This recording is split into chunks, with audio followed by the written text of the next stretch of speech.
Et j'avais envie, en ce jour un peu particulier de fête des mamans, d'abord de souhaiter une belle fête à toutes les mamans qui sont là, qui me regardent, me regarderont en live ou en replay.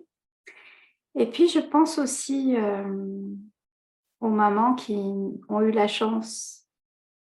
Oh, coucou Marie, salut.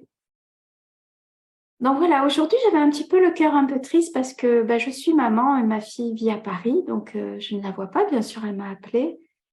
Et j'avais un petit peu le cœur serré et je me disais, je pense aussi à toutes ces mamans, toutes ces femmes qui n'ont pas pu être mamans, ces mamans qui sont séparées de leurs enfants parce qu'il y a eu des disputes, parce qu'il y a eu des ruptures, des éloignements. Je pense aussi à toutes les femmes qui ont perdu leur maman. Et voilà, j'avais envie de partager un petit peu, de vous souhaiter quand même, de vous honorer, de vous faire du bien, de prendre soin de vous. Et puis je pensais aussi, je me faisais une réflexion sur la douleur qu'on peut ressentir parfois quand on a mal.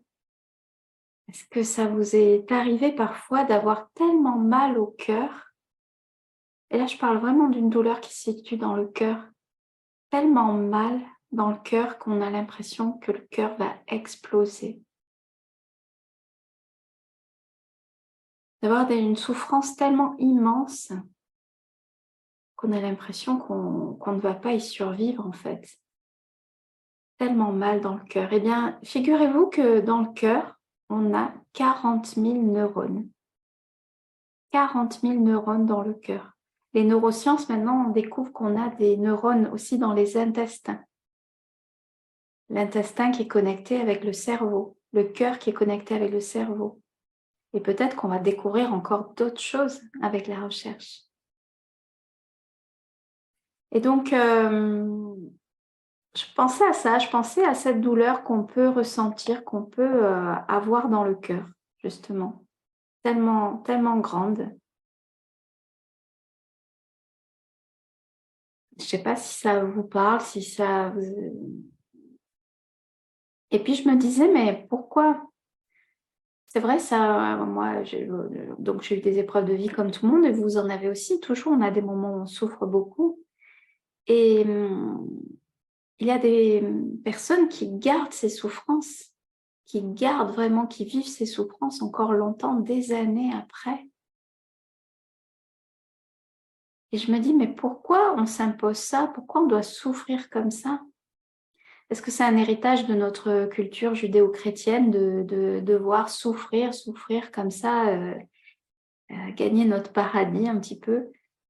Et en fait, quand j'ai découvert la PNL, l'hypnose, toutes ces thérapies, bref, le MDR qui est pour les traumas, le FT qui est pour la libération des nœuds émotionnels, eh bien, je me suis dit, mais ça, c'est génial. Ça, c'est vraiment... J'ai pu guérir tellement de mes blessures avec ça, que j'ai lâché mon boulot pour transmettre tout ça, pour aller... Et vous savez, c'est comme si on a eu une blessure et puis on a une grosse plaie qui s'est ouverte un jour. Une plaie qui a fait du pu, qui a vraiment, qui est là, qui est purulente encore. Alors parfois on a mis un mouchoir par-dessus, on essaie de mettre un pansement, mais on n'a pas nettoyé avant, on n'a pas essayé de guérir ça. Et puis on n'y pense plus. Et puis des années après, ça vous pète à la figure en fait. Et vous voyez bien que ça coule, que c'est infecté. C'est une grosse infection que vous vivez à l'intérieur de votre corps et vous le vivez physiquement. Et j'aime bien ces protocoles PNL, ces hypnoses puissantes, ces thérapies brèves qui permettent d'aller soulever le pansement, d'aller nettoyer la plaie, d'aller désinfecter et de faire que ça se referme correctement, que ce soit propre, net. Et le passé est le passé, bien sûr.